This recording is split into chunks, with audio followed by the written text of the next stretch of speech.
And the hero of our story is called Alec. He is calmly fishing in a lake, when suddenly a man approaches him and asks if he wants to learn magic. Alec, unlike a normal child, immediately becomes worried. However, he still follows the temptation. The white-haired man begins teaching him magic, and after practicing all day, Alec learns the fire spell. Thus, several days pass with a white-haired man named Eldaz teaching him many types of magic. Eldaz makes it clear that he has great talent, and that he would learn magic even if he were not taught. Alec does not understand why he is teaching him magic, but he enjoys it. And then the time comes for their dear Eldaz to depart. Alec becomes very sad upon learning that Eldaz is leaving the capital and that he will not see him again. Even so, Eldaz only advises him that even if he ever gets the opportunity, he should never become a court mage. Alec asks why he taught him magic, and Eldaz replies that he only owed a favor to his deceased mother, and so he continues on his path. And now, several years later, at the Royal Academy of Magic, Alec realizes that Eldaz was the best in his class. He became a court mage, although he was expelled shortly afterward,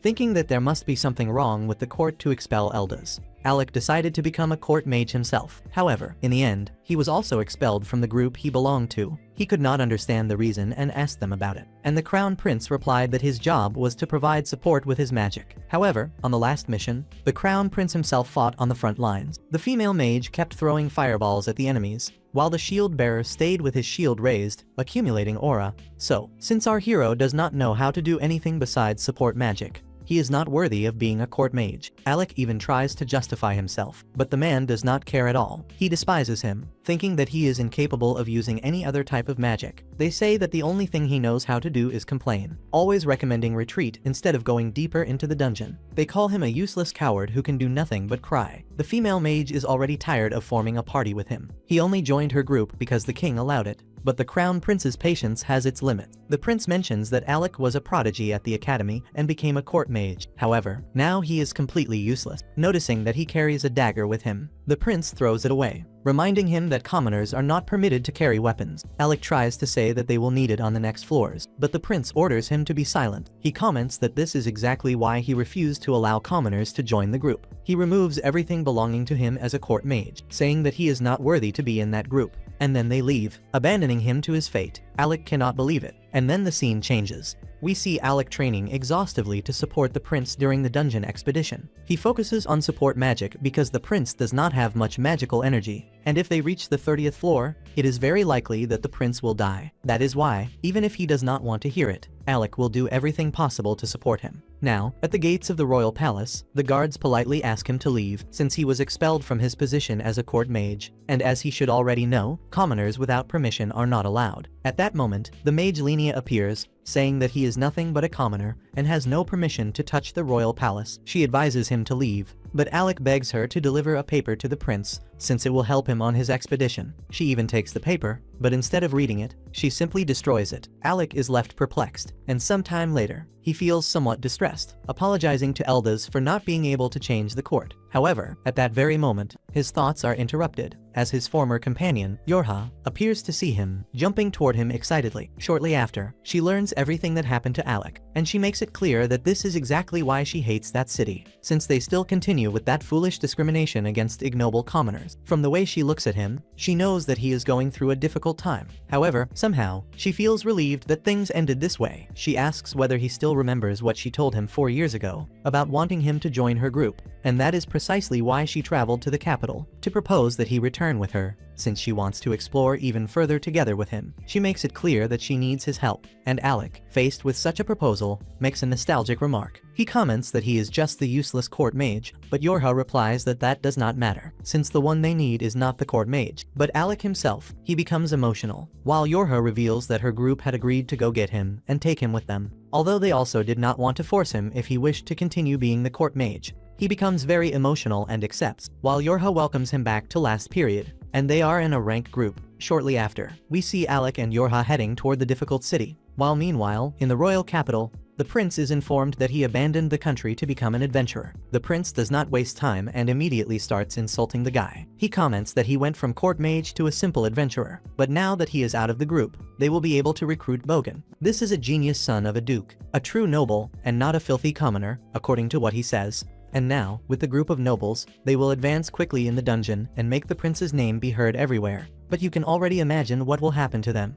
On the other hand, Alec and Yorha finally arrive at the city of Felzel. This is a place where adventurers are not slandered, and it is where they will forge their legend together. However, as soon as they arrive at the guild, Yorha already laments, since the receptionist named Misha cannot allow Alec to enter the dungeon beyond the 30th floor without a pass, and this pass is obtained when one has 2 years of seniority in the guild. Yorha wonders why they are going through this, since Kracia should have resolved everything. Misha replies that she did indeed try. She went to talk to Gremio, but she gives an example of how it went, and apparently it was not very pleasant. Yorha wonders how Kracia can be so foolish, and after eating a sandwich, they say that there is not much they can do. They will have to wait 2 years. But at least for now they will go as far as they can reach. And now, on the 2nd floor, both are surrounded by a swarm of wasps. Yorha applies buffs while Alec attacks the wasps at an incredible speed. The problem is that there are many, so he assumes that they must have attacked their nest. At that moment, Yorha uses her magical defense to cover their backs. Although Alec asks her not to move away, he defeats them one by one. However, Yorha replies that he is still not in shape, so she invokes a large magical defense and takes charge of protecting him. She is certain that this type of monster will be nothing to him once he has warmed up, so until then she will protect him. Since they are companions, Alec understands that he is no longer a court mage, but an adventurer, so he will do everything necessary to save his friends. Thus, he releases all his power, attacking all the wasps rapidly. Yorha covers them with the protective barrier while Alec attacks with the impact of thunderstorm to annihilate all the wasps. She comments that she was very worried about him, but now everything is fine. However, suddenly an earthquake occurs and from the ground emerges a giant sandworm. Alec understands that this was the reason the wasps were so agitated. He decides to annihilate this worm quickly, remembering that Yorha has the best support magic, while he has the best attack magic. Trusting that his companion will be able to endure, he conjures a sacrifice spell, forming an enormous fire salamander with his magic. He ends up incinerating the worm and leaves no traces behind. Soon after, Yorha reunites with him and makes it clear that she knew he would succeed.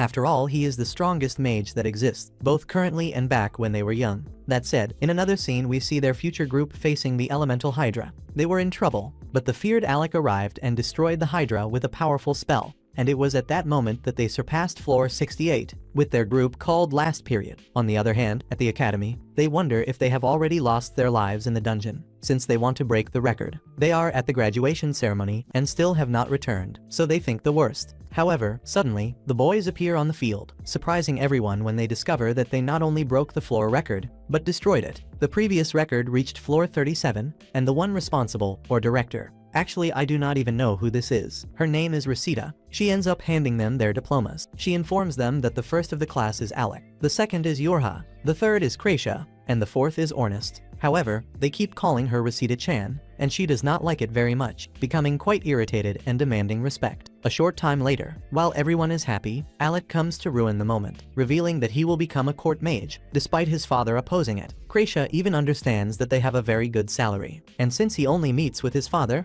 he could help him greatly on a financial level. In addition, Alec also has in mind that he wants to change the court from the inside, and although at first he thought they could be a great group of adventurers, the truth is that the income of adventurers is not very stable. Ornest commented that the 4 of them together would be the best group of all. After all, they are geniuses of the academy. They understand his point perfectly. Although Yorha made it clear that even if their paths were different, they would definitely recruit him when they became the best group. Alec thinks this is excellent, and so together they made the promise to become the legendary group. And now back in the present, Alec and Yorha find themselves in a tavern, since they are celebrating their welcome party. But Yorha does not handle drinks very well, and becomes quite irritated with Alec because he almost incinerated her along with that worm. He tells her that he knew she would endure it, and that is why he did that. Although Yorha keeps complaining, until she finally ends up falling asleep due to intoxication. Alec uses his magic to cover her with his cloak, but suddenly a man approaches him, mentioning that he is very good, but does not have enough attitude to be an adventurer. Although Alec simply ignores him, and he keeps provoking him,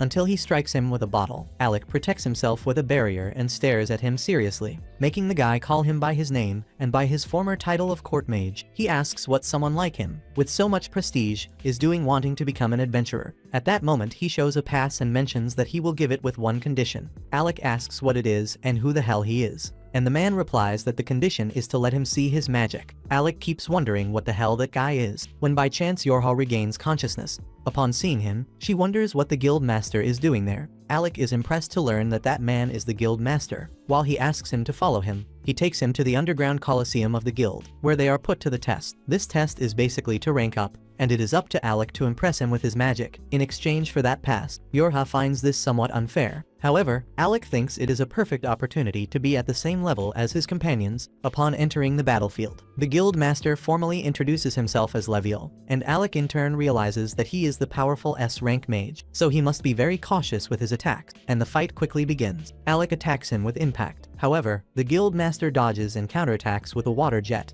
When dodging the attack, Alec realizes that his level is much higher than his own, and the master uses a strengthening magic, greatly surprising Alec. Upon seeing his great speed, he advances toward Alec, breaking his barrier and throwing him against the wall. Even so, Alec does not think about giving up, and after thinking for a moment, he begins to laugh. The guild master asks what the hell is happening with him, and Alec confesses that as a court mage, especially, he got used to thinking like a support mage, but now he is an adventurer and does not have to think like a support mage, so he goes all out, no longer limiting himself. He then extends a sword with his magic and charges toward the master, who once again uses strengthening to go straight at Alec. It is then that Alec takes advantage of the moment and attacks him with his lightning, managing to paralyze him for an instant. At the moment he was going to attack him with his sword, the guild master does not even flinch and says that it is time for him to stop holding back as well. Then he uses his artifact, called Draknil. This artifact is basically dragon gauntlets, and then he advances toward Alec. Although Alec manages to dodge the attack, he is surprised to see the fissure caused in the ground. He attacks him again with his lightning, but this time he cannot do absolutely anything, and the master attacks him again. He then uses the effect of his gauntlets, and upon seeing this, Yorha warns Alec that those gloves possess a special regeneration ability. Alec understands that if the fight drags on, it will be the end for him, and he launches himself into continuous attacks. Although the guild master manages to block them with great ease,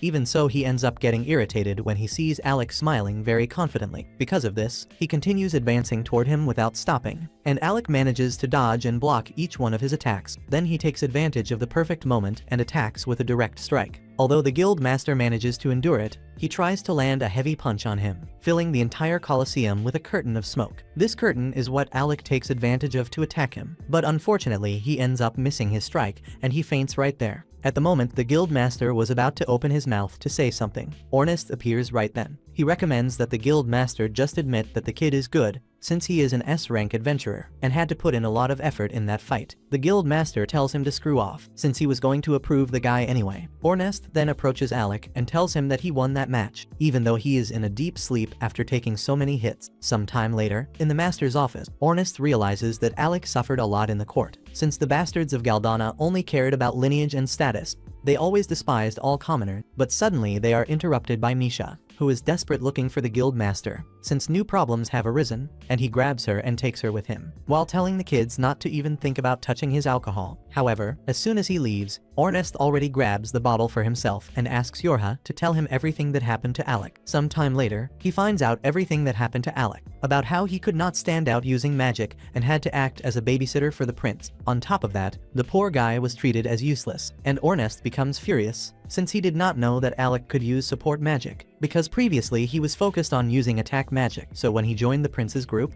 he was forced to learn from scratch how to use support magic. All of that just to be expelled and called useless shortly after. He ends up becoming extremely angry and destroys the bottle that was in his hand, and with the sound of the bottle shattering right there, the poor Alec wakes up from his sleep. And Yorha, trying to ease the situation, shows Alec that he managed to get his pass, and he gets very excited, since now he will be able to go to the dungeon together with them. But Ornest says that this can wait, since they need to deal with some more important matters, such as revenge against the people of Galdana. But Alec asks him not to go crazy, because even though he is also angry, he does not intend to go that far. After all, he feels that he will have a lot of fun with his new group, and going on adventures is the best way to take revenge on the prince. Hearing this, Ornest has a brilliant idea. They should become the best group in the world, because when that happens, that damn kingdom will realize it, and they will crawl begging for their help. Alec thinks the idea is very good, since he will become part of the best group in the world, instead of continuing to be the prince's babysitter. Meanwhile, on the other hand, we see the guild master somewhat worried, because an S-rank group went through many problems, and if they went through that, it means the others will too. He asks Krista what happened to Rikroma,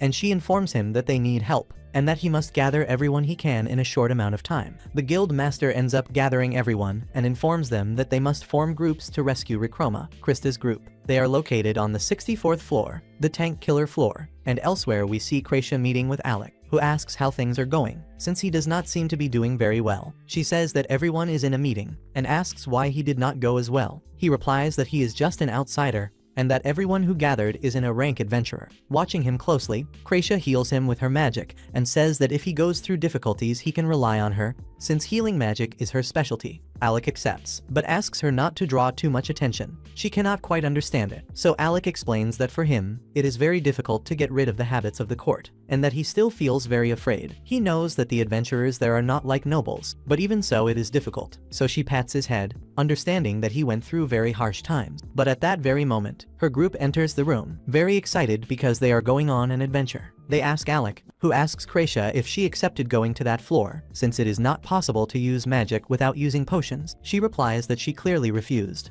but the idiot Ornest insisted so much that she ended up accepting. Then the two of them start fighting right there, while Yorha tells Alec that she will be part of his group, and also that they have to go to the guild master's group, although they can only participate if he goes together with them. Otherwise, the guild master forbade their entry, revealing that he places great expectations on the boy. Alec feels that he is just a supporting character, but they make him understand that any other person would slow them down, because the best group needs the best mage. And then the moment comes to register the group last period once again. Sometime later, they meet at the entrance of the Fizzle dungeon. They are prepared to resume their legend, and they know perfectly well that they cannot descend using the traditional method, because unfortunately they would not arrive in time. Rechroma is on the 64th floor, the tank killer floor, where healing magic cannot be used, and then Yura shows an artifact that she obtained on the 52nd floor. Using it, they can reach that floor, but if they use the one Krista gave them, they can go directly to the 64th floor. Alec asks why the guild master would give something so important to them. They inform him that the master's group also has one. Therefore, there will be two groups to rescue Rechroma. They warn him that he must conserve his energy, because the boss of the 64th floor is an undead, and they will rely on his magic to defeat it, which is why it is important for him to preserve his strength. Without wasting time, they get ready, while Yura transports them to the 64th floor. As soon as they arrive, a horde of skeletons awaits them at the location. Without hesitation, Ornest rushes toward them, while Yura asks him to wait a moment, since she needs to cast a support spell on him, but he ignores everything and charges at the skeletons. Alec realizes that he is using an artifact, and Krasia reveals that it is a black spear that pierces and cuts through everything. It is extremely sharp and practically unbreakable. It is the perfect weapon for an idiot like Ornest. He continues disposing of the skeletons, but as they advance, Alec senses a presence and quickly attacks with his thunder. However, when he turns around, he sees nothing, but warns everyone to stay alert. By summoning his sword, he moves forward, revealing the location of a Green Reaper. This is an invisible enemy, and Ornest congratulates him on his instincts. Alec understands that the bastard was just testing them, but he asks him not to take it the wrong way. He already knew there were invisible enemies, although he did not know how to deal with them, but he trusted Alec completely. Ornest, as always, is an idiot. He could have warned them earlier. Continuing on, he knew that Alec would be able to defeat them as if it were nothing, and Alec smiles, thinking that expectation and trust are very strange things, although he feels very relieved, since his companions trust him. And right after defeating the monster, he is about to scold everyone, and Yorha apologizes to him, while Krasia warns that the fault lies entirely with Ornest. However, there is no time for conversation, since they realize they have been surrounded by another group of skeletons. Yorha takes charge of strengthening them, while the guys head into the attack, but there are many of them, and Yorha begins to get surrounded, and Alec decides to erase them quickly, clearing the area. Ornest asks Alec why he always uses Thunderbolt, remembering that it was the only spell he used against the master, and that he knows Alec is capable of using a much larger repertoire of magic. Alec remembers the moments with the prince, but prefers to hide this from his companions, saying that it is simply a spell that can be cast more quickly. However, Ornest realizes that he is hiding something, and therefore demands answers, but Alec refuses to say anything. Yet, at that very moment, a great tremor occurs, so he assumes that it must be the boss monster. Without wasting time, Yorha uses her support magic, while Ornest launches himself at high speed toward the boss. The guys go after him, while Alec congratulates Yorha, saying that her support magic is impressive. He comments that it is easy to understand why she is the leader, and she becomes very embarrassed. But when they advance into the boss room, they notice that Ornest is sitting down, watching the spectacle. He is there watching one of Rechroma's members fleeing from the boss monster, desperate, begging for help, warning that the damned monster wants to eat him. Alec asks what is happening, and Ornest explains that the guy provoked the monster, which is called Loki. The support mage tends to think he is too clever, and he is the biggest idiot in that group. He keeps running desperately, but ends up tripping, and Alec even tries to help him, but the others stop him, saying that this is the way to fight Loki. And at that very moment, the monster steps on one of his magical traps. He ends up being affected by his attacks. Ornest even comments that if he liked him, he would say that he is the greatest strategist in the world, but since he hates him, he just calls him an imbecile. Loki starts mocking the monster, mentioning that his greatest mistake was crossing paths with him. However, the monster glares at him with hatred and begins charging a powerful attack, making Loki realize that he is completely screwed. But at the last second, Ornest jumps in to rescue him, revealing that if it depended on him, he would have let him die, but his companion decided to help him. And now we see Alec preparing for battle. The monster charges toward them, but Yorha takes charge of protecting them with her barrier. When Alec is about to attack it, the monster suddenly runs toward Ornest, and he comes up with a brilliant idea. They run so the monster passes underneath them and throw Loki toward the others, since that way Krasia can protect him. Yorha asks them to take him to higher ground, and now, without the dead weight on top of him, Ornest prepares for combat, while Yorha warns Alec that he must be the one to kill that monster. He promises her that, and seeing Loki out of reach, Yorha uses strengthening magic, increasing strength and dexterity. Among other things, her buff is completely overpowered. Without wasting time, Ornest charges at the monster, landing a large number of attacks, which, in fact, do nothing to the creature. Instead, the monster sends him flying. Yorha approaches to protect him, covering him with her barrier, while asking Alec to deal with that thing. On the other hand, Loki comments that he has never seen the boy who is with them, asking Krasia if, by any chance, her group has reunited again. In response, Alec conjures a large number of thunderbolts, surprising Loki, since those who can conjure 3 spells are considered very good, and those who can conjure 5 are considered geniuses. But Krasia lets him know that Alec can conjure far more than that, and Loki is shocked to see Alec conjure 20 thunderbolts. Ornest, in turn, takes care of distracting the monster, which is basically the only thing he is good for. Then Alec activates his spell, attacking the monster with a powerful thunder attack, combined with acceleration magic. However, the monster is clever and dodges the final strike, and then it charges a powerful blow to rush toward Alec. But fortunately Krasia intervenes, and with one of her arrows she interrupts the monster's activation. Yorha, in turn, joins the fight, restricting the monster's movements. She is using her magical chains for that, and Ornest pierces it with his spear. And to finish it off, Alec activates the 4-point seal, completely restraining the monster. Or at least that is what they thought. But as I said before, this monster is tough, so it still puts up a fierce fight. It tries to attack Alec at close range, preparing a powerful strike, but Alec simply smiles, saying that using that against him is the worst possible mistake, since his master taught him a very special spell. A spell that only 2 people in history were able to use, his master and himself. The monster attacks with everything it has, but Alec uses Reflect, reflecting the monster's powerful attack back at itself. The massive explosion makes the entire place tremble, but the damned monster does not think about surrendering, so Alec warns that it is time to reduce it to ashes. And by releasing the power of the 4 points he activates Helios magic, completely carbonizing the monster. Despite all the attacks the creature received, it still does not die, and that is when Ornest intervenes and cuts off its head. Alec provokes him, saying that he is an even worse monster than that thing, but Ornest replies that Alec is the one who is. The girls take a moment to tease him a bit, making everyone have fun for a while, but that fun is interrupted by Loki, who congratulates the legendary group last period and then turns to Alec. He comments that he knows everything about him, calling him the court mage of Galdana, the one who supposedly defeated a Hydra, although many doubted that feat. But after what he saw that day, he can believe it. However, Alec reveals that he is no longer a court mage, causing Loki to be surprised. He comments that this is a shame, and Alec makes it clear that it does not really matter to him.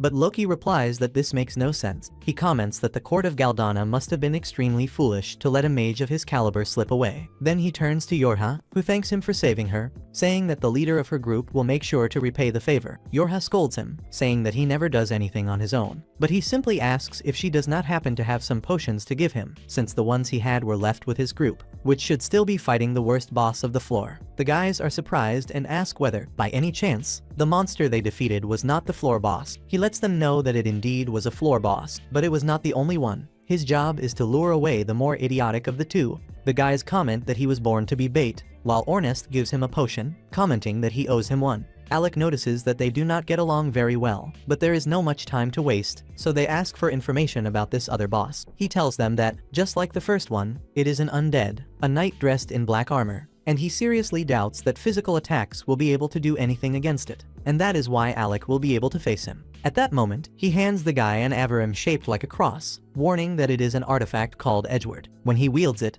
it will transform into a sword, and the boys ask what the hell he is planning with that, since he is handing such a valuable object to Alec. He replies that he noticed Alec is very skilled in close combat, in addition to his magic being insane, and he handed this artifact to Alec so that he can face the boss monster of the other location without being able to use magic. The boys ask if he happens to be an idiot, but he makes them know that little things like this drive him crazy. Deception, betrayal, falseness, and trickery are his specialty, and he always does whatever is necessary. Because of that, on that day, he will start by deceiving his friends, and then the moment finally arrives, and it is time to launch a small surprise attack. But meanwhile, elsewhere, in the capital dungeon, on floor 30, the prince and his subordinate are fleeing from some monsters. He insults Lenny because she is a useless person who cannot use magic, so he decides to attack the monsters himself. But things are not going very well. When he strikes the beast with his sword, he is sent flying away, so the best option is to carry her and perform a strategic retreat. The useless prince, without realizing it, wonders what is happening, since with his strength, he should be able to block that monster's attacks. Then he remembers that everything started when he expelled Alec, so he thinks that surely that bastard cast a curse on them as revenge. Obviously, this is the only logical thought that this pea-brained guy can come up with, and because of that he starts cursing him. After leaving the dungeon and arriving at the royal castle, Volgan examines him and informs him that he is not cursed. The prince becomes furious and asks if he is implying that everything happened because of him. Volgan makes it known that he is only stating the truth, but the prince refuses to accept it and says that all of this is Alec's fault, because only that would explain why they are performing so poorly on a floor as simple as 30. However, Volgan comments that floor 30 has an anti-magic field. He asks if perhaps he did not consider something flawed in his support magic. The prince responds that only cowards use nonsense like support magic, and he cannot understand what Alec did, if in the end he did not curse him. But Volgan comments that this is quite strange, asking if Alec did not warn about the anti-magic field of floor 30. The prince replies that how would he know, if he is just an ignorant playbill, and Volgan answers that Alec belongs to the legendary group that reached floor 78. But the prince simply starts laughing, because that is nothing more than stories told by playbills. He does not know what the hell Alec did, but he swears that he will pay for it, and Volgan merely observes. At that moment, the messenger knocks on the door and informs that the king wants to speak with him about Alec, and the prince smiles since it is his perfect opportunity to sink him. But upon meeting with his father, the latter asks if by any chance he knows the name Eldasnora. That name sounds quite familiar, and the prince asks if he should know it. The king reveals that this is the name of the former court mage whom he exiled several decades ago, since he considered him a complete fool, because he had the audacity to tell him, the king, that he should treat the court mages better. Otherwise, the king of Galdana would suffer something terrible in the near future. He laments it because, despite being a noble, he was quite foolish. The prince responds that then he was exiled for a valid reason, but the king lets him know that the story does not end there, since once exiled, Eldas entered the Magic Academy, but this time as a commoner. After having lost his title and his surname, this did not prevent him from becoming the best student of the academy, silencing criticism with his great abilities. And then he returned once again as a court mage to repeat what he had said, in addition to also saying that commoners were not useless, and that this was something he learned after being saved by one. And after 1 year serving in the court, Eldas simply disappeared, and now he asks the prince if by any chance he knows the reason he ordered him to explore the dungeon. The prince replied that it was so he could overcome it and fill himself with honor and glory. But in truth, the king only allowed him to do that to verify whether Eldas's words were true, and from what he noticed, apparently they were. So now it is time to change how things function in his kingdom, starting with discrimination against commoners. Those who possess great talents like Alex will be hired,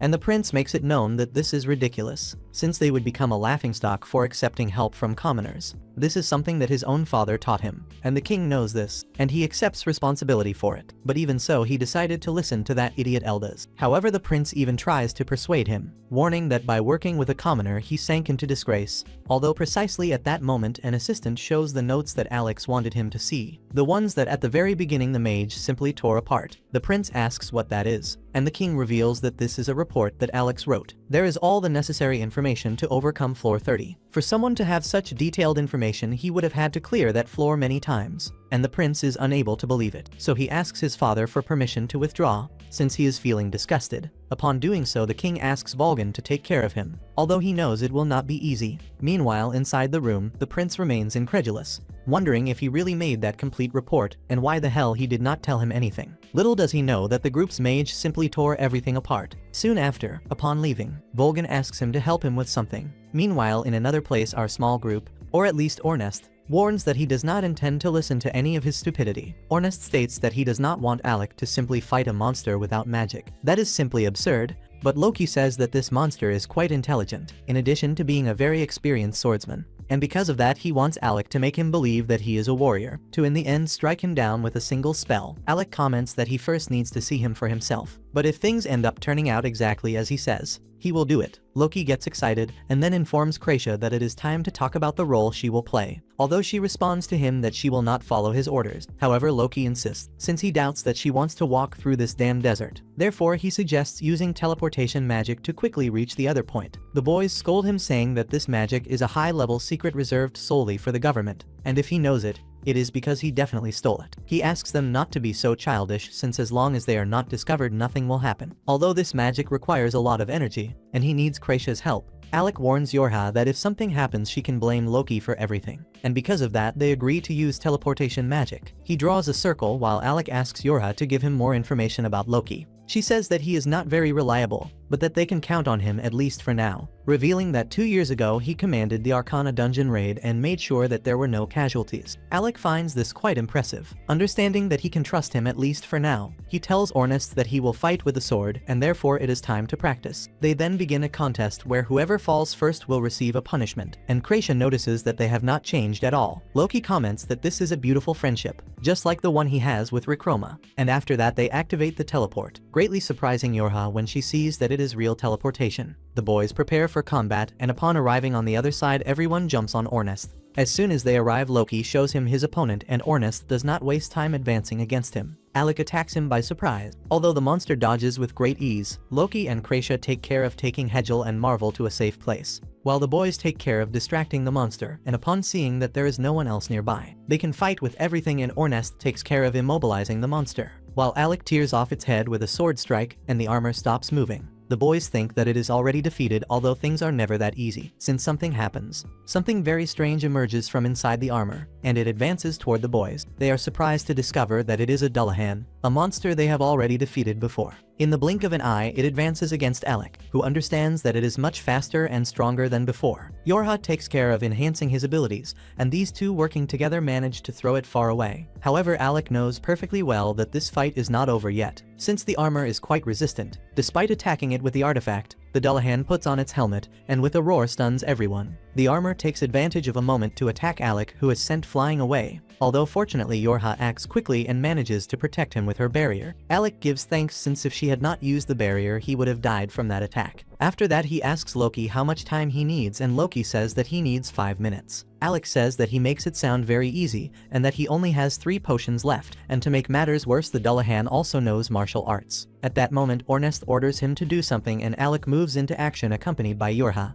The boys then advance against the Dullahan while Ornest comments that Alec has finally returned to being himself, since ever since he arrived the only thing he had been showing was a sad face. He asks what the hell made him end up like that, although Alec only asks him to shut his mouth. However, Ornest thinks about not shutting up until he says what is going on. Since he cannot help him if he does not say it, he wants to help him because they have been companions for more than 6 years and have always had each other's backs. He asks him if it is really that bad that he simply wanted to help him with his problems. Alec confesses that he only wanted to do something for him, since he thought that if he changed the court he would be doing that for him. That is why he joined the court, despite the group wanting to be specified. Although in the end of everything he only managed to save himself. Ornest asks him not to distress himself. After all, he did everything he could. Otherwise he would not have gone to that horrible place, and Alec starts to cry. It is then that the 5 minutes are completed and Loki activates the magical seal, commenting that he wants to see the face of that disgusting monster. The Dullahan, upon seeing him, tries to advance to send him straight to hell, although in reality everything was just an illusion, causing the Dullahan to head straight into the trap. Thus his movements are slowed down, and upon seeing the real Loki above he heads there. Although he activates each one of the traps, Ornest, irritated, becomes furious when he sees that they were also deceived. When trying to go in Loki's direction he keeps activating trap after trap. Here he teleports behind the Dullahan. These two had everything planned, and Ornest with a single attack sends him flying away,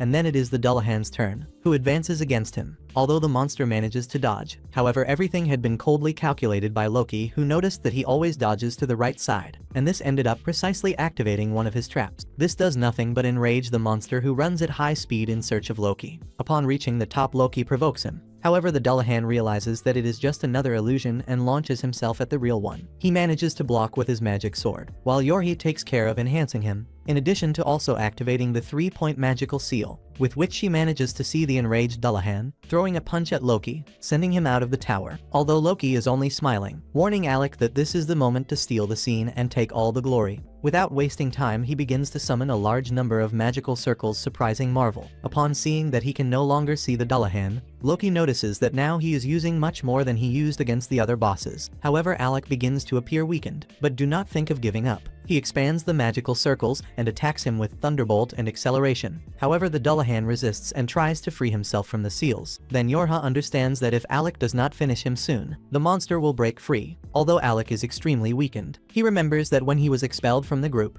his friends extended a hand to him. He does not want to lose this opportunity and wants to meet their expectations. And by combining all the magical circles into a single one, he summons Valdira. Those present are surprised by his magic. While the Dullahan, upon receiving the attack, was completely pulverized, Alec falls to the ground due to exhaustion, feeling that it is something very good to have people who depend on him. Although Yorha approaches him asking him not to give importance to that, the important thing is that they complete the dungeon and have fun. Ornest comments that now he has returned to his peak. Although Kracia mentions that he only looks rusty, Ornest does not waste time and reminds Alec that he lost the bet, since he was the first to fall and will receive a punishment. Although he as a very merciful person does not think of punishing him too severely, he only asks him not to hide anything from them again, like he did 4 years ago. And if he is going through any kind of problem, it is better that he tells them, so that they can help him and support him. Alec becomes emotional and gives thanks. In turn, the leader of Rikroma, Hanwell, introduces himself to the boys and thanks them for having saved him. Meanwhile, Marbell kisses Alec as thanks, causing Yorha's anger,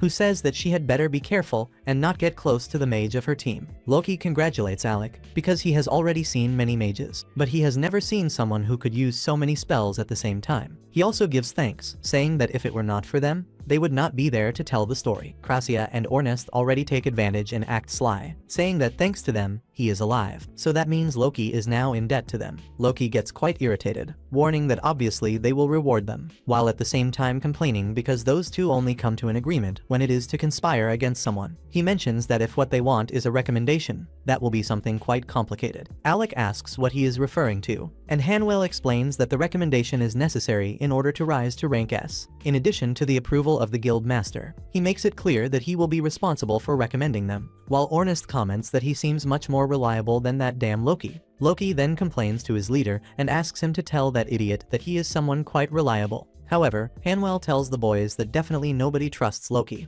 Everyone agrees just to see his face, and after some time and many laughs, Alec collects the Dullahan core. They say goodbye to Rikroma and make it clear that they are an excellent group. The boys conclude that the rescue was a success, and when they return to the guild, the receptionist delivers the reward to Alec and warns that now he is someone quite popular. He is happy to have been useful, but when he tries to leave, the guild master intervenes. He warns that he has a visit from his former homeland, and Alec wonders if by any chance he wanted the prince to die, since he did not tell him how weak he was. Alec replies by asking if Volgin really thought that the prince would listen to his words, and Volgin complains, saying that he always ends up doing the dirty work. Alec wonders which mage entered the group after he left, but Volgin replies that he is not the mage, just a babysitter of a spoiled child. A complete waste of time. He tells that after Alec left, the prince reached floor 30 and ended up seriously injured. But fortunately, he has already fully recovered. Volgin even tried to make him come to reason, but only managed to make the prince ask to be trained, which is even worse than being his babysitter. For this reason, he escorted him to that place, and Alec is quite surprised and asks why he took him there.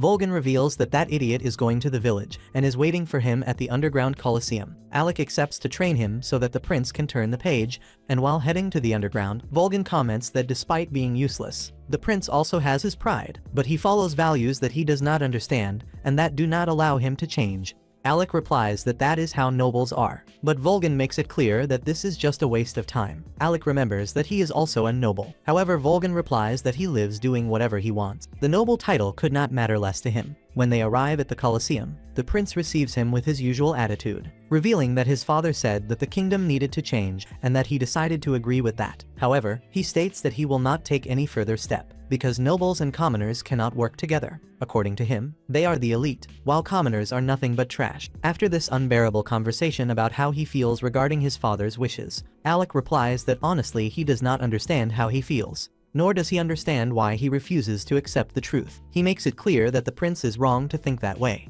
The prince never listened to him, and if he had done so, maybe everything would have been different. The prince, arrogant as always, asks why he should listen to a commoner, and makes it clear that he does not intend to change and refuses to do so. For this same reason, he challenges him to a duel, and Volgan will be the witness to prove to his father that the change he desires is unnecessary. Volgan replies that he will keep his word, and the prince immediately advances toward Alec, using the dual dagger artifact. Alec remembers how he had told the prince that using 2 daggers instead of a longsword would be much better for him. But as usual, at that time the prince did not even listen. Therefore, if he is now using 2 daggers, it was probably Volgan's recommendation. Alec understands that everything was orchestrated by him and asks what exactly he told the prince. Volgan only said that if he wanted to deny that Alec was someone strong, then he needed to prove it himself. And if in that way he was convinced that he was useless, then he should prove it. The prince advances once again against Alec, who blocks his attacks with ease. In turn, Volgan comments that he does not respect loudmouthed idiots, but that he can accept those idiots who are not afraid. For that reason, he taught the prince how to face him.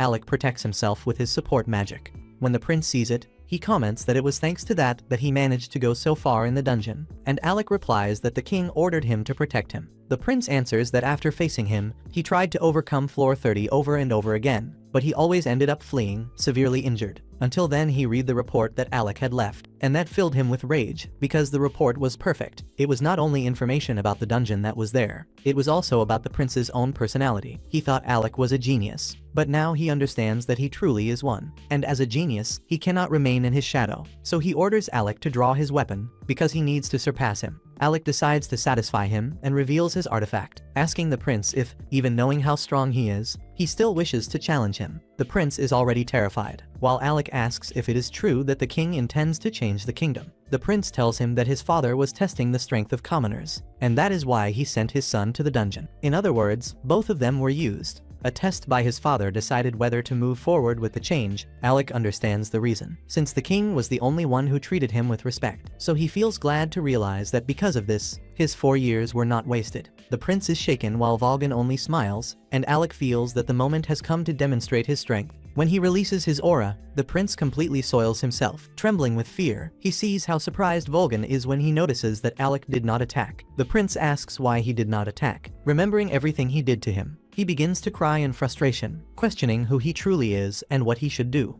At that moment, he is completely confused. Before, he believed in his ideals, the same ones his father taught him. But now he does not know which path to follow. He only wanted to die by Alec's sword, because that way he would pay for his sins. And perhaps, if something happened to him, his father would change his mind. But all he manages to do is, enraged, ask Alec what he should do and who he is. Alec does something one should never do, which is to answer a question with another question. He is not someone who laughs at another's misfortune. Life, however, takes many turns, and he went to that place to face him, thinking they would exchange insults for everything that had happened between them before. Although he is quite irritated, seeing him there asking for advice makes everything that happened between them seem like great foolishness. Surprisingly, the prince ends up apologizing, leaving Alec quite surprised. Since he did not expect to hear that, he comments that there are many things he does not understand, and people help him, but he does not know which path to follow. However, he cannot seek answers by asking others, and that is why he extends his hand to the prince and invites him to seek answers on his own. The prince complains, saying that he already has everything clear, and asks Volgan to hand him that. When he does so, he turns on his court cloak, along with a letter from the king, in which it is written that the position of court mage will always be available. Should he wish to return, Alec asks if that is an order, but Volgan replies that it is only a request. Upon hearing this, Alec says that he needs nothing, because his new group does not accept resignations. He can no longer return as a court mage, nor does he wish to. He asks Volgan to tell the king that many things happened in these 4 years, but that he is still very grateful. Even so, the prince throws the cloak in his direction and asks Volgan to return to the capital, because the fact that that idiot refused the king's kindness is proof that he is a complete imbecile. Alec replies that he already knew he was an imbecile. After all, he is just a useless commoner. The prince turns to look at him and warns that he still hates him, and Alec replies that he hates him too, and thus they finally come to an agreement. As he leaves, the prince smiles, while Alec feels encouraged since his efforts have borne fruit. Some time later, Alec meets with his group and asks if they happen to be free that day.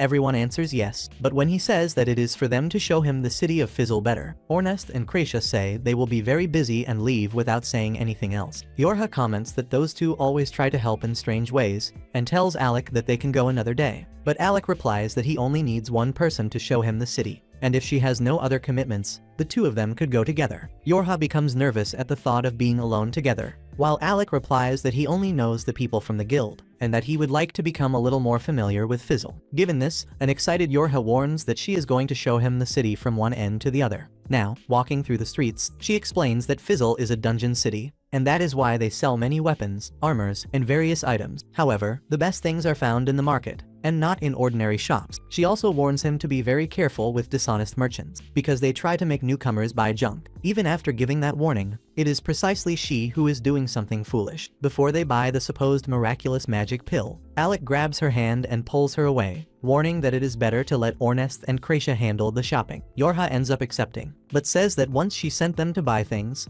and they came back with some little things that they should not have bought. She warns Alec that they are just useless, that they do not know how to buy anything, although he realizes that she is not very different either, and that is why he himself decides that he will be responsible for the purchases. Later they go to rest a little, but Alec asks Ornest and Kracia why they hate Loki so much. Yorha recalls that although Ornest is very distracted and conceited, he values and takes very good care of his weapons. Once they found an 11 group in trouble, and at that moment Loki and Rigel appeared to help. Thus they ended up forming a team, by pure coincidence. During the fight against the floor boss, Ornest was protecting one of the members and ended up being seriously injured. Although his life was not at risk, he spent the entire way back saying that he did not feel any pain at all. After all, he is extremely proud. However, he was not able to endure the pain and ended up fainting. Rigel and Loki then carried him to his house, but on the way Ornest's spear ended up hitting Loki by accident, repeatedly at times, until he lost his patience and threw it far away, commenting that it was just an old and destroyed spear. Alec understands that now everything makes sense, and Yorha continues explaining that although Loki may not have done that with bad intentions, since the spear really was in bad condition, when Ornest realized what had happened he became furious. He would have preferred to take a kick to the groin rather than see his spear being thrown away. To make matters worse, Loki even asked how he could get that way over something so simple. After all, weapons would be disposable according to him. This only made our dear Ornest even angrier, and if it had stopped there, perhaps nothing would have happened. But since Loki is a rather peculiar guy, the situation did not end well at all. Since then, whenever they meet, the tension between them only increases. Alec now understands perfectly what happened, and asks why Kracia also hates him. Yorha imitates her, and comments that Loki seems to be the kind of person who attracts trouble, besides being unbearable. Hearing this, Alec comments that this is very typical of Kracia, and the two end up laughing for a while, before continuing their walk through the city. At a certain moment, Yorha notices an elven necklace that catches her attention, since it serves to increase magical power. However, when she sees the price, she is shocked, since it is extremely expensive. As was to be expected, Alec takes responsibility for paying, warning that her magic is what allows the group to continue fighting. Yorha, moved, thanks him, and the rest of the day goes by normally, and later, while they watch the sunset, Yorha is a little nervous, commenting that when she went to fetch him in Galdana, she took advantage of the fact that he had just been expelled from the court. Sometimes, she feels that she did something wrong, thinking that perhaps he did not even want to be there. At that moment, Alec interrupts her, saying that although it is true that he wanted to be much more in Galdana, it no longer matters. He says that he likes the idea proposed by Ornest and of becoming a stronger group, together with him, Kracia, and her. Surprised, Yorha recalls that in that group, no withdrawals are accepted. He states that she is the leader, and declares that the last period needs the four of them. She says that he better keep his word, or else she will order Ornest to chase him to the ends of the world. It is then that Alec replies that she does not need to worry, and then Yorha becomes very happy, because she knows that Alec is the type who keeps everything to himself, and hearing that leaves her a little relieved. Therefore, he completes by saying that he wanted her to know how he feels. Yorha, emotional, already thinks that a confession is coming, and already closes her eyes, eager to receive a little kiss. But the bastard answers that in fact he lost a bet to Ornest, and his punishment was not being able to hide anything, and to tell him everything. Honestly, in about 5 years he will remember this moment. Yorha immediately falls back down to reality. Irritated, she turns her back, while cursing the poor Ornest. The next day, Ornest takes it upon himself to wake Alec, complaining that he spent the night awake, and he orders him to get dressed, to eat, and to get up earlier, because this is the life of an adventurer. After that, they go to train in the courtyard, where Alec comments that Ornest does not intend to fall behind, and will strive to be at the same level as them. When their wooden swords clash, Alex breaks, and meanwhile Ornest comments on how he thinks he will catch up to them, when in truth he is already a monster. Alec replies that even saying that, he still could not defeat him. Ornest retorts that hands will be lacking for him to manage, and then he activates his artifact and charges at Alec. Fortunately, Yorha intervenes, warning that it is still too early to cause trouble. At that moment, Loki appears and comments that he is very happy to see them with so much energy. He wonders if perhaps they want a ranking S group member like him to give them some advice. However, the boys leave, completely ignoring him. Loki asks how they can do that to someone who is going to give them a recommendation for ranking S. Yorha, without wasting time, runs to obtain Yorha's license. However, Loki warns that he will only hand it over if the stupid Ornest says that he is an imbecile and apologizes.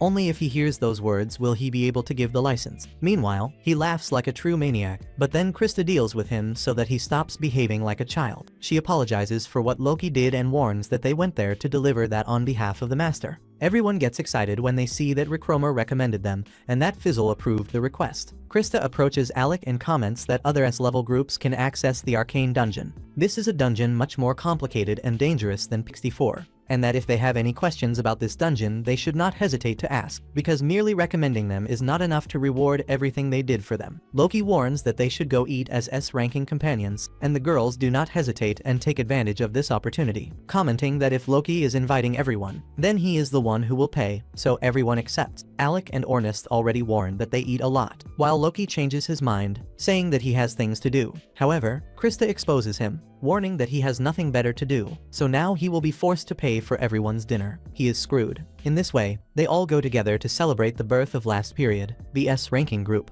The boys do not hold back and eat like animals, while Alec, very calm, thinks that now he is part of an S-ranking group, but he is interrupted by Ornest, who scolds him, warning that it is better not to think that he is surplus in the group, because if he does that he will get beaten up. After all, his story as a legend has just begun. Alec replies that he does not need to worry and tells him to shut up, since when he is quiet he is a poet. Meanwhile, Yorha asks them to be quiet and start celebrating, while Loki asks him to stop drinking and eating so much, because otherwise they will bankrupt him. At night, before leaving, Alec warns everyone that Yorha drank too much, and Krista replies that this is because she is very happy, not only because of the promotion, but because he chose them instead of that damned king. Ornest gets irritated remembering that they did not allow him to beat up the little prince, and at that instant Misha runs off in search of Krasia, because someone needs urgent help. Now, already in the infirmary, Krasia finishes healing some wounded people. She asks Misha if they happen to go on an excursion in the dungeon, since there are many injured people there. But Misha replies by asking if she did not hear. It turns out that a criminal group from the guild is attacking adventurers, and that it is the Shadow Guild. At that moment, the guild master asks Krasia to accompany him to heal another injured person. Krasia is surprised to see that there are still more wounded people, and when they arrive at the master's room, he reveals that the infirmary was full. Because of that, he brought her to his room, and he warns that there is a girl named Olivia, who is from the Nameless group. She was alone when she was attacked by the Shadow Guild, and the guild master leaves and puts her under her care. Krasia, upon seeing her, thinks that it will be best to stay with her to take care of her injuries, but when she is about to heal her, the girl gets up and asks where she is. Krasia replies that she is in a guild room, and asks what happened when she was attacked by the Shadow Guild. The girl quickly gets up and says that everything is that traitor's fault, and that she intends to find him and wipe him out. Krasia recommends that she let it go, or else she will die, but Olivia orders her to heal her wounds as soon as possible, because she has things to do. However, a very calm Krasia refuses, since she cannot allow her to move with those injuries. Olivia grabs her chest and says that she is a healer, and that her job is to heal her. Krasia only watches, while Olivia faints because of the pain. Some time later, Krasia takes it upon herself to wash her wounds, and notices that she has many old scars, in addition to the recent ones, which means that this woman survived many battles. After all, this is Olivia, one of the two swordswomen of Fizzle, which makes her wonder what could have happened to leave her in that state. After finishing washing her wounds, she uses magic to heal her. And the next day, in the library, Alec is searching for information about the arcane dungeon. However, he is suddenly interrupted by a girl in front of him, who calls him by an affectionate nickname, and he asks who she is referring to. The girl replies that she is talking to him, commenting that it has been a long time since she has been waiting for him to notice her. Alec apologizes and asks what she wants. She replies that the cafe is right next door, and that she really likes strawberry milkshakes. Alec understands what she is asking, and after some time when they go to the cafe, we discover that this is actually not a girl, it is a boy. His name is Loj, and the bastard eats too much. he introduces himself as a member of Nameless. The guy has already eaten more than 5 strawberry milkshakes and is still ordering 5 more. But what surprises Alec even more is learning that he is from an S-ranking group. And while Loj comments that he heard that the 4th member of last period had been trained and that the group was quickly promoted to S ranking, this ended up awakening his curiosity. Alec then asks what he discovered by talking to him. Loj mentions that he is perfect to fill the gap, asking if he has any interest in joining them since they want to launch an attack on the dungeon. The next day, Gracia scolds the guild master for sitting as if nothing were happening, while the damned Olivia is training when she should not. He replies that she does not listen to him, and that, in addition, she refuses to provide information about who left her in that state. Olivia, completely reckless, orders Gracia to hurry up and heal her wounds so that she can leave that place. Gracia says her name and orders her to call her by it, while the guild master orders Olivia to say what the hell happened, but she keeps refusing, and he begins to lose his patience. However, Gracia asks him to leave, because she herself will heal the wounds. By doing so, she quickly treats Olivia's injuries, who comments that Gracia is the only person who did not ask her what happened. Gracia remembers how she mentioned a traitor, but prefers not to say anything. She comments that she only does what she can, and if she ever needs help, she just has to ask. If she herself cannot help, she will look for someone who can. Olivia kneels and apologizes because she treated her very rudely, when the fault is actually her own weakness, and, despite that, Gracia is still helping her. At that moment, Gracia kisses her on the forehead and Olivia becomes nervous, asking what that was. Gracia comments that it is a type of healing magic, which helps to relax. Olivia remembers that her mother used to do the same, and shortly after, she tells Gracia that she is a little thirsty. Gracia offers her a cup of tea, and Olivia thanks her, and confesses that she is also a little hungry. Then, Gracia says goodbye to go get something for her to eat. Meanwhile, elsewhere, Welky tells the boys that the guy named Logis, from Nameless, proposed an attack on the dungeon. Upon hearing the name, Ornest recognizes that it is the candy-obsessed madman, and comments that his appearance probably caught him off guard. But he cannot be deceived, since according to what they say, he is even older than all of them put together. Since Logis is actually an elf, Ornest asks if there is more information about the dungeon, because as far as they know, Nameless is dealing with the Labyrinth dungeon. Welky remembers that he had mentioned it,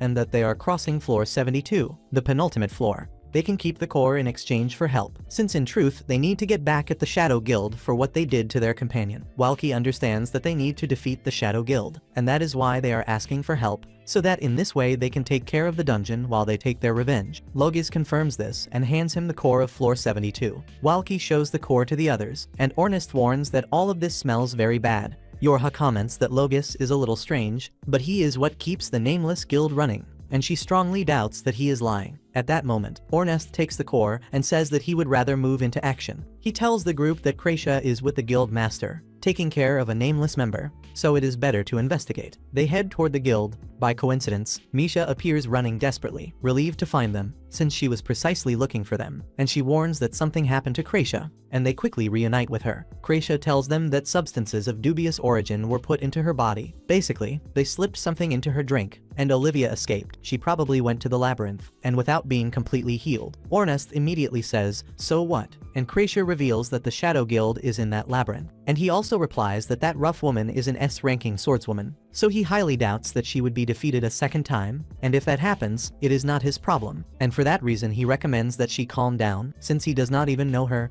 But at that moment, Gracia reveals that Olivia mentioned something about a traitor, which means that the danger is not only the Shadow Guild. There is something that does not add up. Olivia basically managed to escape because she healed her legs, so Gracia cannot simply abandon her, since it was her responsibility, and if she has to go alone, she will. However, before leaving the guild, as expected, everyone is there with her. They do not intend to leave her alone, and even Ornest comments that even if he does not like it, they had a little job to take care of in that dungeon. So Gracia takes the opportunity to provoke him, and some time later, when they arrive at the labyrinth, Ornest complains because inside that place there are too many transporters, which turns that place into a true labyrinth. Suddenly, Ornest asks about Marbell, and while hugging Alec, asks what he is thinking. Yorha immediately becomes furious when she sees her touching her future husband, and asks Marbell what she is doing there. She replies that she obviously came to see her dear Alec, but shortly after she becomes a bit more serious, she makes it clear that she heard about Olivia. and for that reason she went to the dungeon, because she wanted to convince her. But unfortunately she did not arrive in time, so now she will join forces with them temporarily, and Log had also asked her to join the attack together with Nameless and Period. But above all, the truth is that she is dying to see Alec's powerful magic again.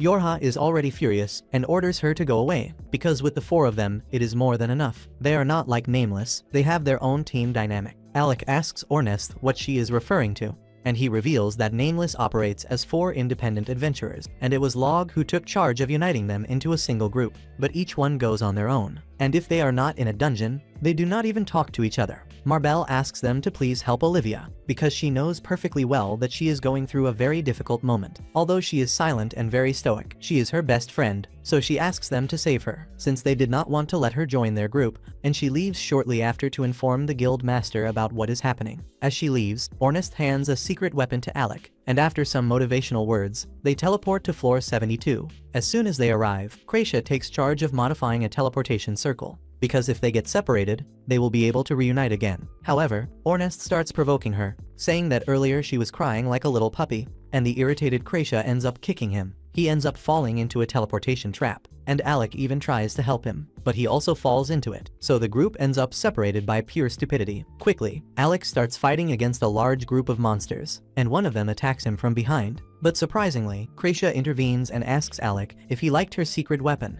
a Merbius ring. It limits the distance that 2 people can move away from each other, meaning that no matter how far he is teleported, he will not be able to move too far from her. Alec replies that he already expected something like that to happen, although not so quickly, and Kracia asks if he is not worried about Yorha, and teases him, asking if she is not enough. Alec gets nervous, but she makes it clear that she is just joking. She says that he does not really need to worry about Yorha, since that idiot Ornest knows how to fight well. After that, the 2 continue advancing, defeating a large number of monsters, and Alec realizes that Kracia fights very well with a sword. She reveals that after being on that anti-tank floor, she started training, since she would rather die than allow that idiot Ornest to mock her for being useless. As they advance, they find some bandages, and remember that Olivia must be nearby. Meanwhile, on the other side, Yorha and Ornest are running for their lives, since they are being chased by a huge horde of monsters, because that idiot Ornest activated a manual trap, since he cannot see a closed door without his impulsive idiocy making him open it. Yorha uses her magic to lift them to the top, and Ornest charges against the monsters. Yorha strengthens his attacks with support magic, and he ends up defeating the leader with great ease,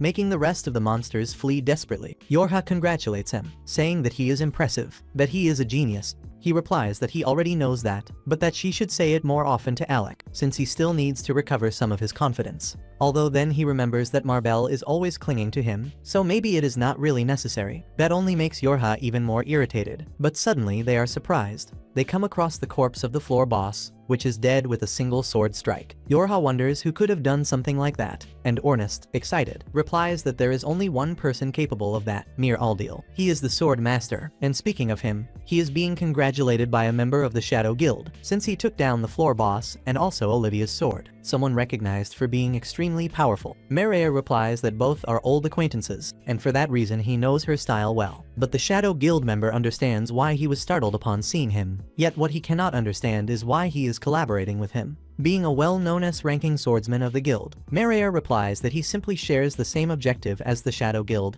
and although both have very different desires, the guild member asks what his desire is.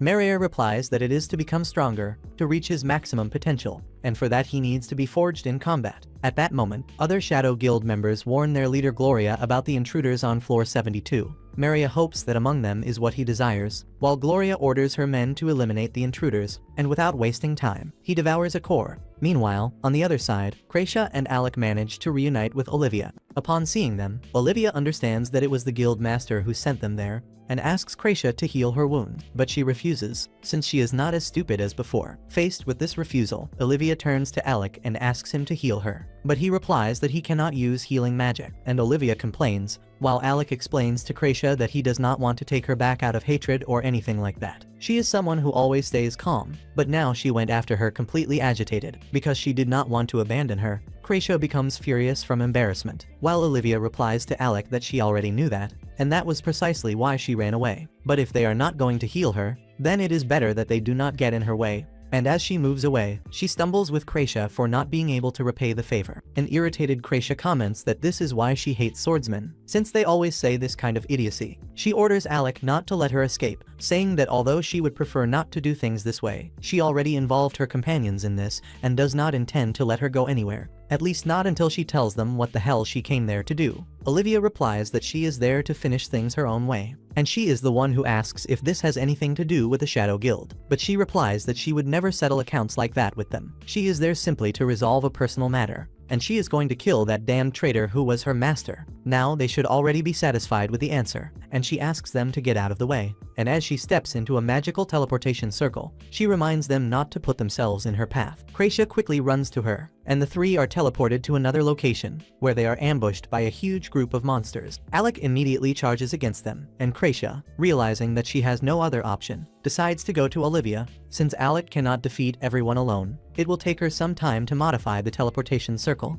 and after having her wounds healed, Olivia joins the fight, warning that at least for now they will work as a team. But she soon realizes that Alec is not doing so well, while he is surprised at not being able to keep up with Olivia's movements, who warns him that he still lacks a lot of practice. Kracia informs them that it is time to get out of that place, but suddenly the teleportation fails, and they understand that it is a deadly trap, since there is an anti-magic field, and the monsters begin to surround them more and more. Olivia asks Alec to push himself a little harder, as she advances against the monsters, defeating them with great ease, and he is greatly surprised, because she is indeed a rank swordsman. She is silent and focused, the complete opposite of Ornest. Alec does not intend to be underestimated, so he advances against the monsters, and Olivia at the same time congratulates him, commenting that he has talent, but does not know how to use it, since he still does not fully master his weapon, and she makes it very clear that her sword is an extension of her own body, and that he must use it so that it moves in perfect harmony with him. While Alec receives the advice, Kracia takes charge of searching for the magic devourer, because otherwise they will lose all their energy in that place. Olivia asks Kracia where the magic devourer is, and she reveals its location, but the path to get there is being ignored.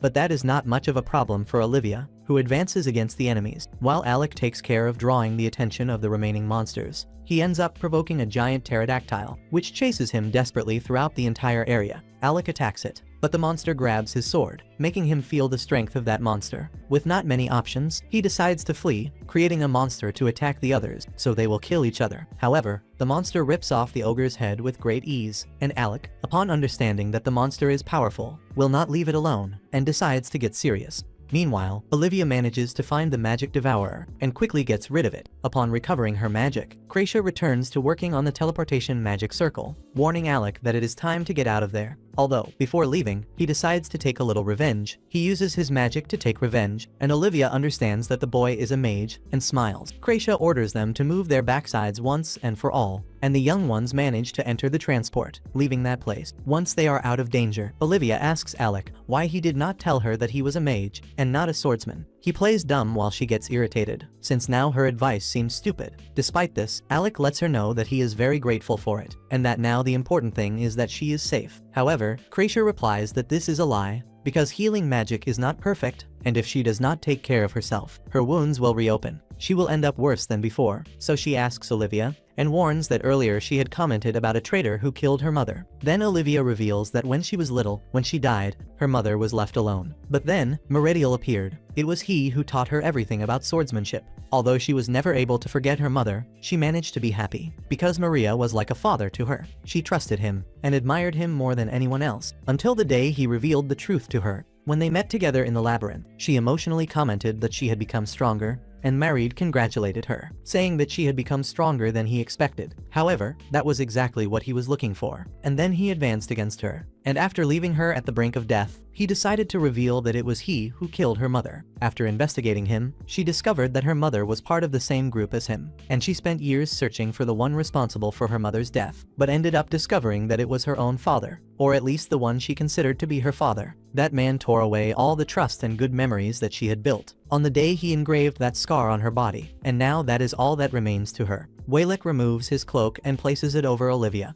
commenting that although the one who taught her to fight was someone she hates, her fighting is very beautiful, and he knows perfectly well what it feels like to have nothing left in the world. But luckily his companions taught him that he was wrong. Olivia replies that she has no companions, although Waylick warns that Long had commented that he had accounts to settle with someone. Kracia mentions that when she examined her at the guild, she saw all the scars she went through. Healing magic cannot cure old scars, but she can take care of healing her future wounds. After all, she is a good healer. Olivia is moved and says that she knows perfectly well that Log and Marble only wanted to help her, but they do not know how terrible the Sword Master can be. And Waylick replies that in that case they just need to put an end to everything at once. And since they are there, they will fight at her side instead of Log and Marble. Olivia begins to cry, while Kracia gives her a kiss on the forehead, managing to calm her down. Meanwhile, in another part of the labyrinth, Ornest complains about that place, since it is full of traps. Yorha replies that they would not go through so many problems if he did not keep activating all of them, and that the one most to blame is the person who left the boss monster in that state.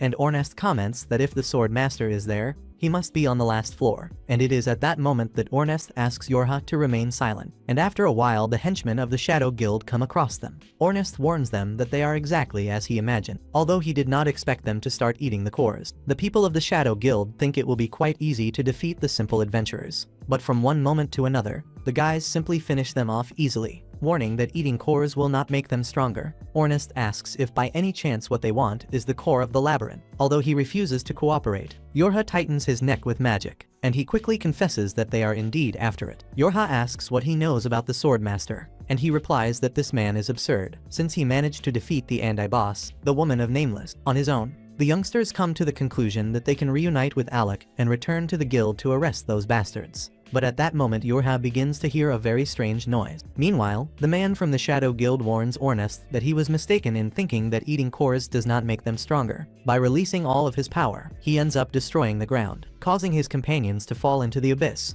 But that does not matter. After freeing himself from the chains, he captures Yorha and leaves the place, emotional, since he had not managed to find her there in the middle of the labyrinth. And that was exactly what he desired so much. Ornest goes after him, while the other, laughing, responds that he should follow him to floor 73, where they will fight for the core. On the other hand, Alec's group advances, and he tells Livy the story of his life. She comments that, in fact, being an adventurer suits him much more than being the court mage. Sometime later, upon arriving at the meeting point, the youngsters become worried, because they do not see the others. Both Yorha and Kracia had agreed to reunite at that place if they got separated, but suddenly they feel a current of air, and when investigating, they come across a huge hole. Alec wonders what could have been so powerful as to cause a crater of that size, since the walls and corridors of the dungeons are reinforced with magic. Olivia does not waste time, and goes down to investigate, and upon finding something, throws it to Alec, who, upon catching it, enters a state of alert when he realizes that it is Yorha's beret. In turn, she awakens and asks the Shadow Guild why they still have not finished her off. Gloria apologizes for how brutish her companion was, although she regrets to inform that they will not reveal any crap at all. Even so, Yorha insists, since she became curious, because they seem to know her. But she does not know anyone. Then Gloria approaches and laughs, saying that she is just a spoiled little girl, and that very soon she will stop pretending to be tough. But at that moment, Mary orders them to stop, because he does not have time to watch their perversions. Yorha, in turn, is surprised to see the Sword Master, who comments to the others that he must already be approaching. It is precisely at that moment that Ornest advances against Yorha's kidnapper, and after getting rid of him, he goes after Gloria, who easily defends herself with a mana sword. Gloria orders her subordinate to get up once and for all, and meanwhile he rises furious and grateful for having eaten many cores, since otherwise that attack would have killed him. And upon noticing Ornest's bracelet, he quickly removes it from Yorha. Ornest, enraged, asks why he knows Yorha, and moreover, why it seemed that they wanted precisely her. But at that moment, Gloria interrupts, warning that it is time to work, and her henchman knocks Yorha out, and tells the Sword Master that it is time to get out. Ornest becomes furious, declaring that he will make everyone suffer an eternal torment. Even so, Gloria prevents him from following them, warning that he is one of the most famous members of the Shadow Guild, and that it will be very difficult to defeat him and still go after that girl. Ornest realizes that that sword of his is not the artifact, and although it is very strange, it is nothing compared to his spear. Because of that, he manages to break it and pierce Gloria. He tries to go after Yorha,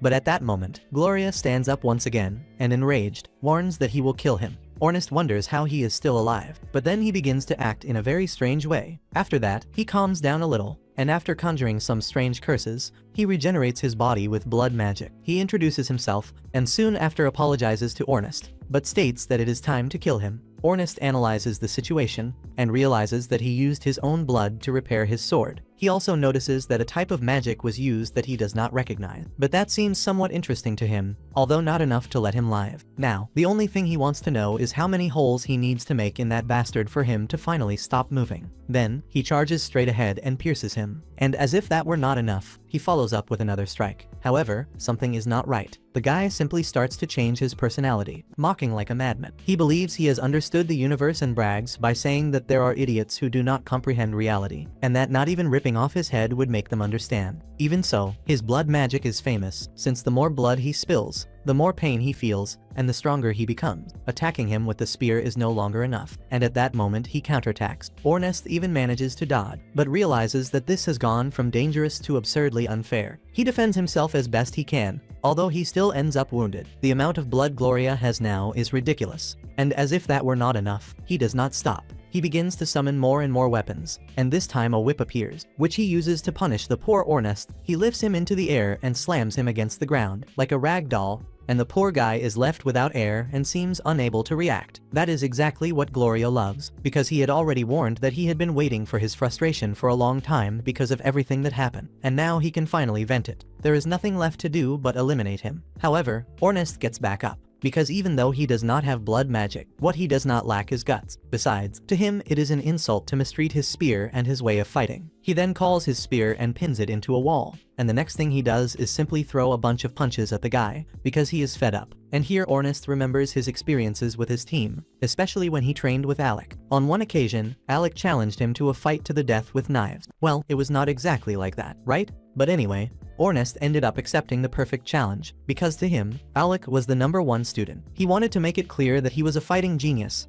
and that he had never lost. But spoiler, life always finds a way to humiliate you. Alec was always provocative, and fought in an offensive way, applying non-stop pressure, until he achieved something unthinkable. He made Ornest retreat, something that had never happened before. But no matter how much pressure he received, Ornest never gave up. Krasa and Hora were only watching from afar. It was very curious how Alec, when he became interested in something, would become dangerously good at it. Before, he used training swords, which put him at a disadvantage, but now, with his light sword, he could finally offer a proper fight. Even so, Ornest did not give up, and he almost ended up killing the instructor on one of those occasions, since his weapon flew away and almost hit her. But that was completely irrelevant to him, so he kept fighting, until the instructor separated them. There were many clashes between those two, and thanks to that, Ornest and Alec became great friends. Alec respected his way of fighting a lot, and even when he lost, which was the most common outcome, he understood it, because he knew his capabilities well. Even so, he bragged, saying that it was obvious, after all he was a genius. Ornest incredibly always agreed with that, until one time he asked if it was not too much pressure. And now, returning to the present, Ornest simply explodes, and Gloria, in turn,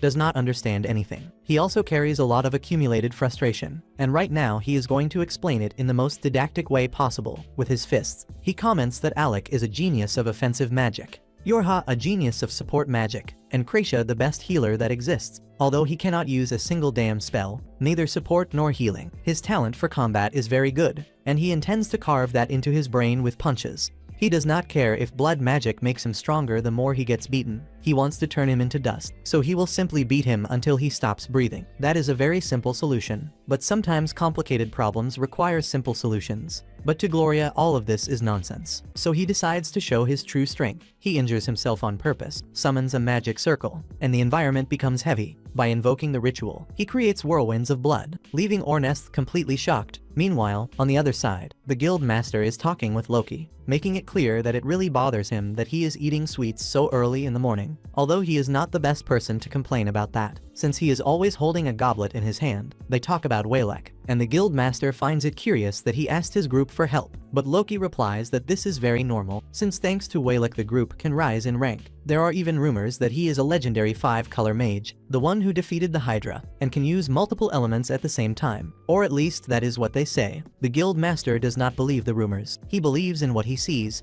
and although he doubts certain feats, he knows Yorha and the others well, so he does not think this would be impossible. At that moment, Marble arrives to inform them that Olivia fled into the labyrinth, but that it is not a problem, because her dear Waylick went to help her along with his friends. Even so, the master becomes furious, because no one tells him a damn thing, and now because of this his plan against the Shadow Guild is being affected. Even so, he comments that he believes Waylick can only use fire and lightning magic, and Marble thinks the same. However, this raises some doubts, since a 5-color mage should be able to control more, or perhaps he simply cannot. Or perhaps he lost his powers. No one knows, so they decide to help him, since the labyrinth is full of monsters and worse things. At the same time, Waylick reunites with Ornest and reflects the spell that Gloria casts, and everyone ends up together again. Ornest, for his part, brags, believing that now Gloria has no chance at all, although he continues with his antic. Olivia recognizes that blood magic and warns them that this is a big problem. Ornest, irritated, explains that Yorha was taken right before his eyes, and that a madman who ate cores as if they were candy was together with the sword master. He does not understand why they want her. They simply took her in the direction of the dungeon core. Ornest orders everyone to go after them, warning that he will take care of Gloria.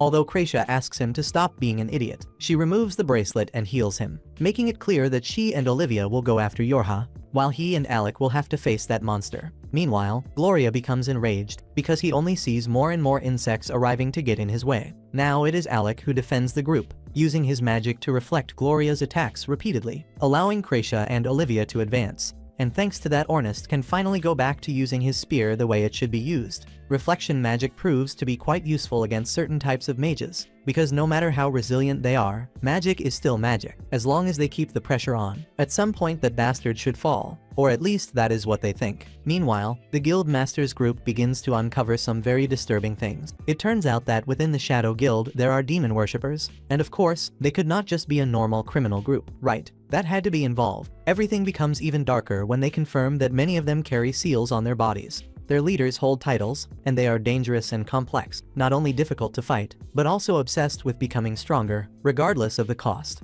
At that moment, Gloria releases his seal and summons something called Zork. His body changes in a brutal way and his appearance becomes distinctly more demonic. In an instant, he lunges at Warner, biting his neck, although Alec manages to push him away in time. But the problem now is that his speed is absurd and Alec cannot keep up with him. He is then forced to create a much larger magic circle, one that covers the entire area. This time he actually manages to injure him, or at least that is what he thinks, because in the end, it is useless. Gloria makes it clear without saying a word that now he is enjoying this to the fullest. His blood magic turns his own blood into living mana, and is basically telling the universe that as long as he keeps bleeding, he can keep fighting. If that is all the damage they can deal, they might as well not even try, because they will never be able to defeat him. And if by chance he runs out, he has methods to recharge. As long as he does not run out of blood, there is no way to beat him, and he is absolutely sure of that. So he is completely confident now. Like every villain before disaster strikes, he summons his swords again and Alec defends himself as best he can. But each attack weighs more than the last. The combined attacks end up breaking his defense, literally. But Gloria does not notice one detail.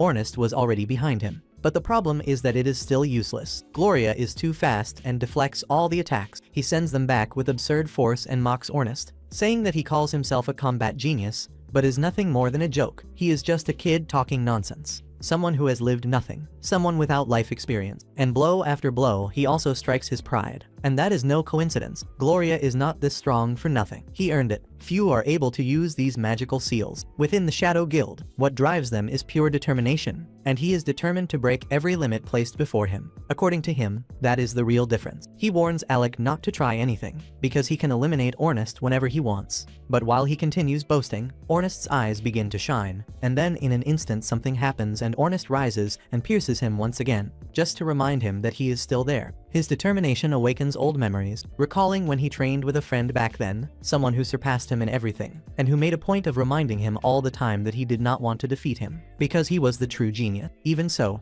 Ornest never gave up. He wanted to surpass him, and that was his determination. He trained day after day with the same idea, that Alec called himself a genius and would one day, sooner or later, lose to him. But over time, things changed. His friend became ill and ended up bedridden, without strength and unable to eat anything. Ornest had never managed to defeat him, and that frustrated him more than any defeat. In the end, however, his friend yielded the position, declaring Ornest the genius, because technically he had won, since they could no longer continue fighting. That moment was etched into Ornest, and that is why it hurts now when he is insulted. No matter what others say, he is a genius and will always prove it. and the force with which he advances speaks far louder than any word. Meanwhile, Kracia and Olivia continue searching for Yorha, but the Core Eater and the Sword Master are getting closer and closer, and they open the door to the deepest place in the labyrinth, reaching level 73. This is a place full of nature and completely peaceful, and the Core Eater is well and runs straight toward the dungeon core. He is completely happy to have reached his objective, and the Sword Master, of course, does not lag behind. Soon after, we see Alec, who is no longer holding back. In fact, he decides to do something quite logical within the chaos itself. He sends a fire spell directly to Ornest's spear, or rather, directly to Ornest. Gloria realizes too late that Alec was only pretending, and like a good strategist, he appears weak only to ruin his opponent's entire life afterward. Alec casts an extremely brutal spell on Ornest, completely engulfing him in flames. Alec is surprised, since he is literally burning his own friend, but Ornest does not care. He charges straight at Gloria, wreathed in flames, as if this had been part of the plan from the beginning. Then he begins to thrust again and again, without giving a single second of rest.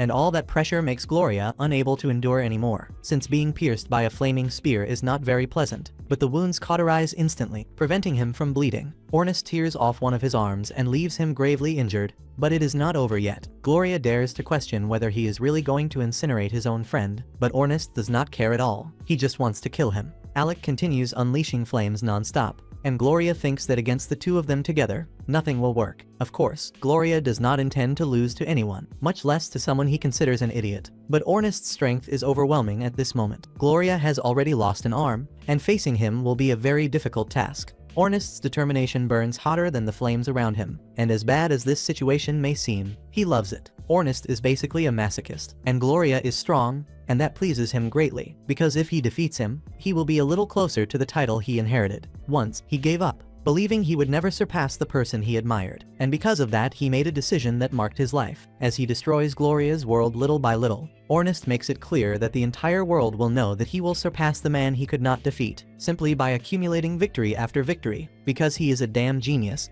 Gloria is just another useless experiment, and he pierces him one last time. Gloria can no longer get up, no matter how hard he tries, and when he falls completely destroyed, Ornest tells him that he should not be sad. On the contrary, he should be proud to have been defeated. He also thanks Gloria, because he will be another page in his personal legend. Ornest feels proud of his friend, and with that the story returns to Yorha. She awakens and sees something unpleasant. The Core Eater approaches and mocks her, saying that it is too late. He shows the dungeon core, the one for which his group was almost destroyed, and that they simply came to steal. And that is why he is so happy. But at that moment he did not think that the very Sword Master himself would eliminate him without hesitation. The Core Eater was left in shock, without understanding anything. But Maria, with total calm, made it clear that he was already tired of so much pointless chatter. Yorha panics when she realizes that Maria no longer needs the Shadow Guild, so he orders her to stand up. But she does not quite understand what he is referring to. And then Maria starts talking about Eden. Then Yorha, just like us, continues to understand nothing. But Maria assures that when she becomes a tracker, she will see the land where the dungeon core can grant wishes, the famous Eden. This sounds so absurd that Yorha tries to explain that it makes no sense. But the Core Eater starts to complain,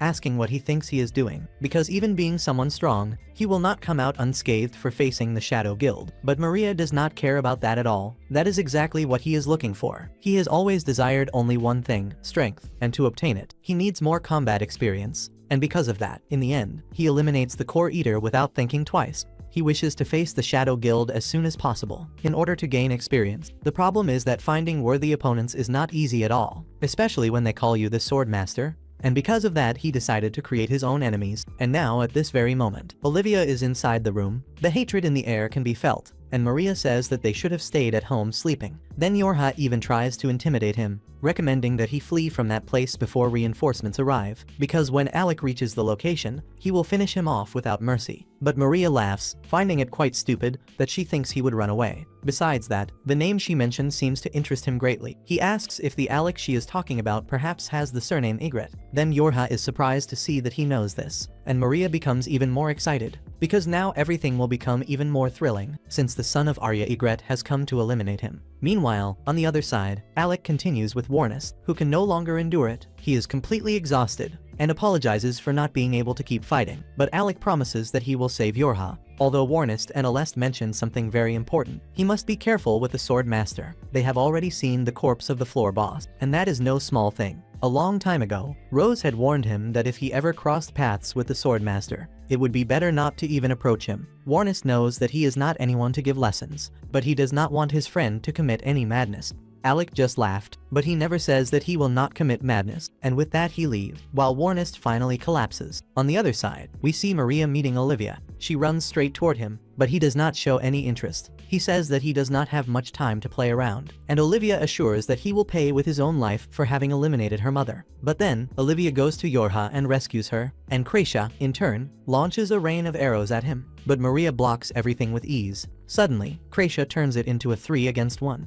and Yorha uses her chains to restrain him, while Krasia trusts the plan. Then Yorha strengthens the arrows, multiplying their power, and they are launched directly at Maria. He is very calm, and uses his sword to break the chains, and dodges the attack as if it were nothing, literally cutting through the magic. Krasia's best empowered attack is nothing more than a joke to him. Olivia tries to attack him from behind, but he has already foreseen everything. Since everything was coldly calculated in his hands, he was only testing whether they were strong. Maria insists that Olivia should run away, although she insists that she will rip off his head and return all the suffering that he caused her. But while she attacks, Maria notes something important. Her wounds are closing. He thinks that they rely on incredible support magic and a magnificent healer, but to him it is still just a group of girls. Maria then becomes relentless, and Olivia begins to tremble, since the man is no longer the same one who was gentle with her in the past. She remembers how they mocked her and her mother, a useless adventurer who died in a dungeon. No one played with her for being adopted, and she had to fight. She had no choice.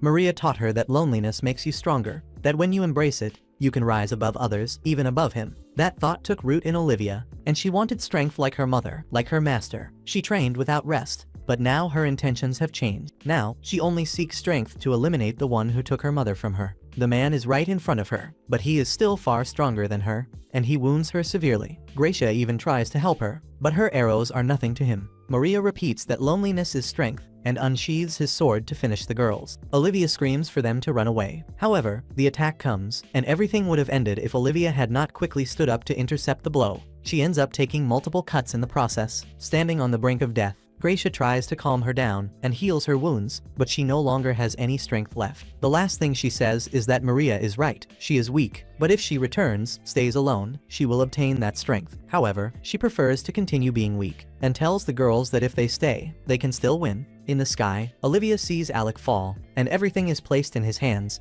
Alec falls with his sword ready, facing Maria. This is now what allows him to sustain himself in a duel. Maria analyzes him and confirms who he is, while Alec advances with fury, since he saw someone suffer whom he trusted in Maria himself. But Maria tells him that she is nothing but a weakling, and that everything is her fault. Alec attacks again, but his speed is extraordinary. He understands that Alec is a mage, and therefore fighting with a sword makes no sense, and recommends that if he is going to fight, it is better that he does not limit himself. Alec answers and invokes his strongest magic, advancing against Maria. Resisting is not easy, but Maria manages to repel the attack, cutting it in two. Everyone is left in shock, while Maria smiles, warning Alec that he is a perfect adventurer, but that he is not a good warrior, since he cannot feel killing intent in his magic. Alec tells him to shut up, because if what he wants to see is magic, it is better that he does not take his eyes off him. Yorha already understands what is coming, and Alec prepares to do something truly dangerous. He already apologizes mentally to Ornest, because yes, he is going to commit madness. He calmly recites a spell, and releases the mana inside himself, letting it flow. Yorha tries to stop him, but there is no way. Alec tells Maria that this is the final moment of his original mana. He always knew that they would not win in close combat, but he does not care about the price. He will not allow them to take Yorha and releases his definitive spell. The break of his body fills with mana, and the entire area feels it. And Alec draws mana into his own body, filling himself with that of the environment, forcing something that should not be possible, a state that only he can use, transcending the elements, fire, water, lightning, wind, and earth. Now he can use all elements at the same time. However, as is already normal in these animes, when things start to get interesting, they send a flashback to cut the tension. Here it is explained that mana works like blood, and if someone has a different type than yours and you try to absorb it, it is basically like poisoning yourself. The difference is that while blood is only one, there are tens of thousands of types of mana. In short, obtaining mana from the outside is impossible. it must always be generated within oneself, or at least that is how it works in this world, until Alec appeared and changed that. While Ornest was on the deeper floors of the capital's dungeon, he came across some interesting information.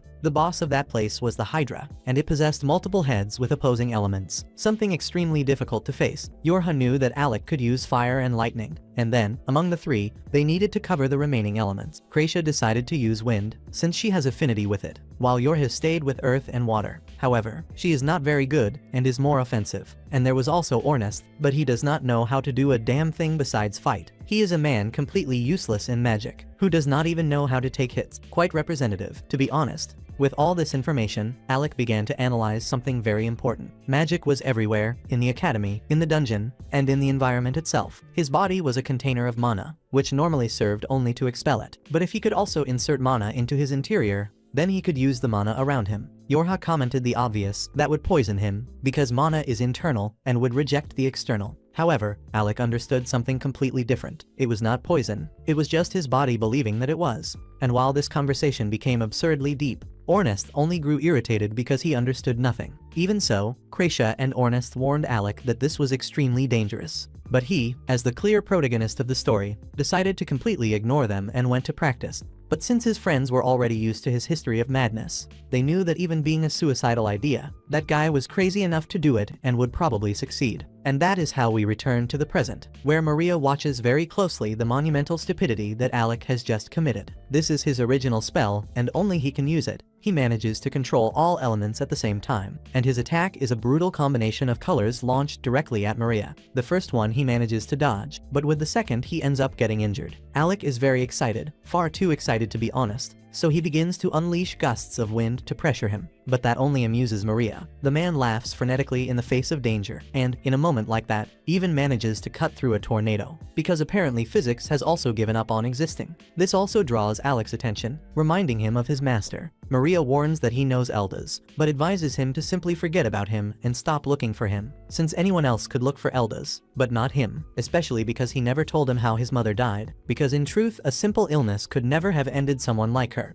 Alec demands that he give answers, although Eldas decides to end the conversation right there, because sooner or later he will discover the truth. When that happens, it will be quite amusing, of course, if he manages to survive. Maria then takes out the dungeon core and activates it, and the power that begins to emanate is terrifying. He advises Alec to hurry up, because his spell will not last much longer either. Meanwhile, the guild master finds Ornest and comments on how insane that legendary mage of the 5 colors must be. But Marble only gets excited. Ornest comments that using that kind of spell is like firing cannon shots, using his own body as the cannon. It can only be done for a limited time, and if he exceeds it, he will be completely destroyed. For that reason, he tries to get up to help his friend, even though he can barely stand. Meanwhile, the guild master is impressed, since seeing Gloria, someone with a title, being completely defeated by a newly promoted S rank is no small thing. So he decides to call someone else to handle the matter. And at that very moment the Undertaker appears. He uses a coffin, taking Gloria's shattered body and placing it inside, carrying him off to who knows where. However, the real problem continues to be Maria, because although Alec is a genius, he does not see an easy fight against this sword master. The dungeon core is no ordinary core, it is the heart of everything, brutally increasing mana. Even fighting alone, Maria has the strength of several men, in addition to being an absurd swordsman who can also use traps. The fight becomes completely complicated for Alec, and Maria presses non-stop. While Alec can barely hold on using Reflect, Olivia watches the situation and realizes that Maria is using Mana Blast, his only offensive spell, and although it is simple, it is devastating. Alec, in turn, is close to exhaustion, and time is running out. His combined attacks are no longer working, since Maria simply cuts them apart. At that moment, Kracia shouts that it is time to stir the monster nest, and Alec understands immediately, so he summons his sword, which makes Maria smile. But just as he attacks, Kracia activates the Magic Devourer. Maria's spell is cancelled, and when the two become locked in a sword fight,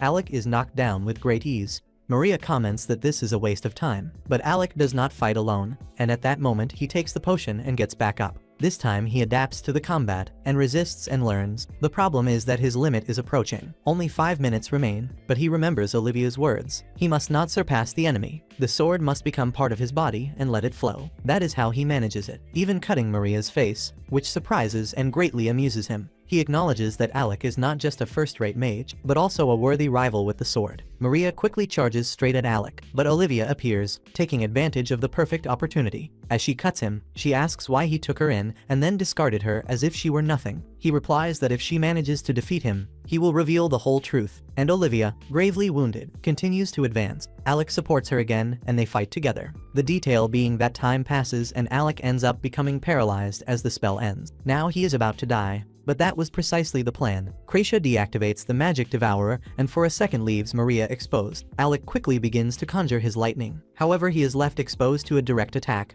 but Yorha intervenes, conjuring her barrier to protect him. Maria takes the attack at point-blank range, but it is not enough to stop him, and he tries to counterattack with his mana blast. However, Olivia intercepts the attack, preventing him from using it, and Alec takes advantage of the opening and drives yet another ability into Maria. But he does not even flinch and, with overwhelming determination, decides to finish everyone off. But at that very moment Kracia's arrow hits his chest and Maria is shocked and severely weakened, retreating with a smile, since throughout all that time the breaking of limits and the magic devourer were merely distractions so that the true threat, which was Kracia, could kill him. She advises Maria not to do anything strange because it is impossible to miss, and he knows that perfectly well, so he hands them a core, warning that it is the reward. Yorha mentions Eden and warns Kracia that this was why the Shadow Guild was looking for her, revealing that Eden is the place where wishes are supposedly granted and that only she is capable of seeing it. Maria confirms that dungeon cores do not serve only to amplify magic. Each one has a will of its own, although it is not easy at all to hear them. Little by little they manage to listen to their voices, and those are the trackers. The dungeon cores contain the will of Adam, and by gathering them one discovers the path to Eden. Olivia asks her former master how the hell he did all of that just for this, although Maria answers that he is telling the truth, that this is the truth he can tell. Meanwhile, Alec, who is almost dying, demands more answers, because Olivia wants to settle things with him. And if he is her master, he must answer her. After thinking for a moment, Maria asks if they know about dungeon syndrome. Kracia mentions that it is when people turn into monsters, a condition that is difficult to completely cure. Although it can be contained, Maria tells that many years ago he was part of a group, and Olivia's mother was the strongest and most special woman, full of energy. As swordsmen, they lived within the dungeons. However, that horrible day arrived. Her mother turned into a monster, and to free her from that suffering, when he understood her wish, he killed her right there. Even so, he felt responsible and ended up abandoning the group, going to look for Olivia and deciding to teach her how to fight. She had the same talent as her mother, and although he did not feel capable of teaching her anything beyond that, over time she began to resemble her mother more and more, and at the same time Olivia began to see him as a father figure. And when one day she almost called him father, she ran away in embarrassment. But that left Maria deeply shaken. He was terrified by the way she spoke. She had her mother's face, her eyes, the woman he himself had killed, and the more she admired him, the darker the doubts that haunted him became. He began to see Olivia's mother telling him that she had not asked to die, and that besides that, he had stolen her daughter. Then he began to question whether she truly wanted to die or if she wanted to return home with her daughter, regardless of her appearance. And in the end, he discovered Eden, and then decided to abandon everything to obtain a wish. Alec asks if his wish was to bring back Olivia's mother, but Maria only replies that he did everything for her sake, to be able to turn the page. He warns the youngsters that the conversation is over, and that it would be better to end his life right away. He asks Olivia to fulfill her vengeance, ordering her to reclaim everything he took from her. But at that moment, Marble and Logan join the group, and Marble jumps to hug her, and after easing the mood a little, Olivia tells her former master that she has no interest in adding more fuel to the fire. Their companion from the Shadow Guild is already in custody, and now it is time for him to accompany them to be judged on the surface. Surprised, he says that the wounds of the past will devour her and end up destroying her, but she replies that she has already learned to face them. This surprises Maria, who remembers having taught her that knowing solitude would make her stronger. And as he looks at Olivia, he says that she has become much stronger, and she begins to cry and says goodbye, calling him father. At that moment, the guild master gathers with the group and scolds Maria for all the disaster he caused, commenting that if he wanted to self-destruct, it would have been better if he had done so alone, without involving Olivia in his problem. Maria only asks him to do his job,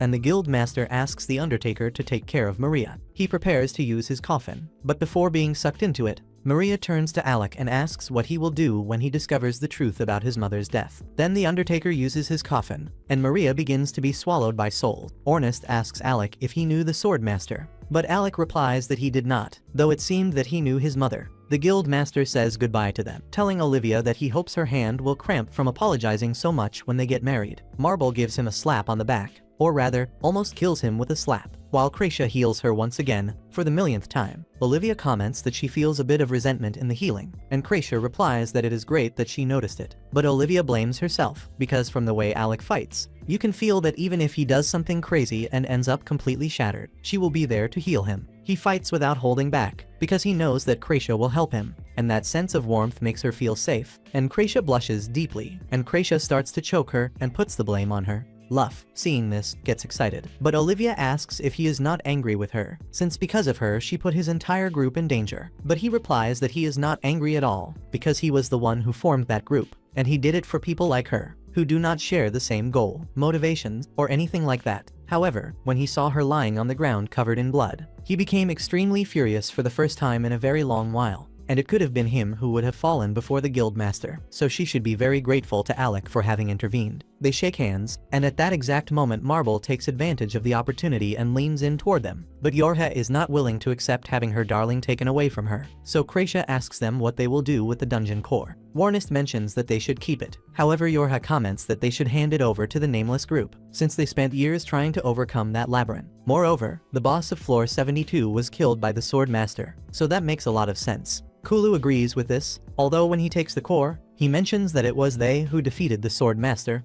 and therefore they have the right to keep the core. In addition, if they want to become stronger, they will need cores, and so he hands it over to them. When Yorha holds it, it begins to glow, and in an instant she collapses unconscious. And now, in a psychedelic vision, a voice calls her a tracker and asks what wish she desires. She can eat the golden fruit or enter Eden, and the voice warns that she must follow the steps to gather the cores in order to head to Eden. Meanwhile, it will be waiting for the arrival of the heroes, and sometime later Yorha awakens, already at the guild. Upon seeing Alec, she mentions that he always pushes himself too hard, and after seeing his luscious lips, she tries to steal a kiss from him. But at that moment she is interrupted by Ornest, who enters the room commenting that they were dead weight, and that he had to carry them all the way there. He asks Kracia if that is not the case, and from behind she mentions that he is right, and Yorha panics upon realizing that Kracia had been watching everything the whole time. Because of her scream, Alec ends up waking up, and a little later she tells them that she dreamed of Eden and asks Kracia to show her the core, since she wants to check it one more time. Although when she holds it this time, nothing happens,